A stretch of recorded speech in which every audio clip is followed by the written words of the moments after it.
तब आगमे स्वर्गीय शांति हरारे उइला। तब आगमे अशांत हृदय शांति विराजिला।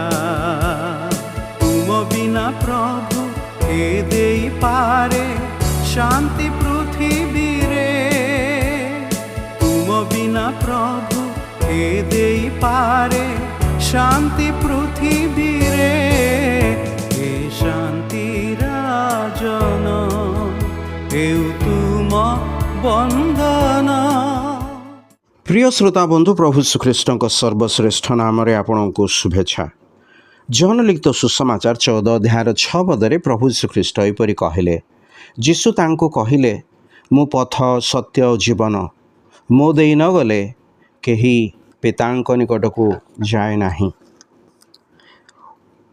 पितांक निकट को जीवा यह आमको सूचना दिए जे मनुष्य पिता ईश्वर ठारू दूर अच्छे। पाप मनुष्य को पवित्र ईश्वर ठारू दूर कर देइछि। मनुष्यर हृदय रे एई चिंता रही जे से ईश्वर ठारू दूर अच्छे। एथिपाई जगत रे आज एपरि अनेक लोक अछंती जो माने ईश्वर को अन्वेषण करिबारे लागि छंती।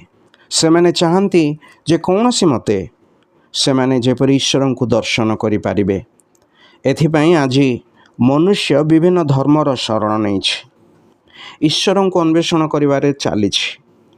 केही केही कर्म द्वारा तो आउ केही केही धर्म द्वारा आउ केही केही ज्ञान द्वारा ईश्वर को अन्वेषण करिबार प्रयास करिछंती। पवित्र बाइबल कहे, तुम्भे कौन अनुसंधान द्वारा परमेश्वर को पाइपार? तुम्भे कौन सर्वशक्तिमान संपूर्ण तत्व पाइपार? ताहा आकाश तुल्य उच्च। तुम्भे कौन करिपार? पाताल ठारू गभीर तुम्भे कौन जानिपार? तहिर परिमाण पृथ्वी अपेक्षा दीर्घ और समुद्र अपेक्षा प्रशस्त। हाँ, मनुष्य निज ज्ञान रे प्रयास करी अनुसंधान द्वारा ईश्वर को पाइबा असंभव।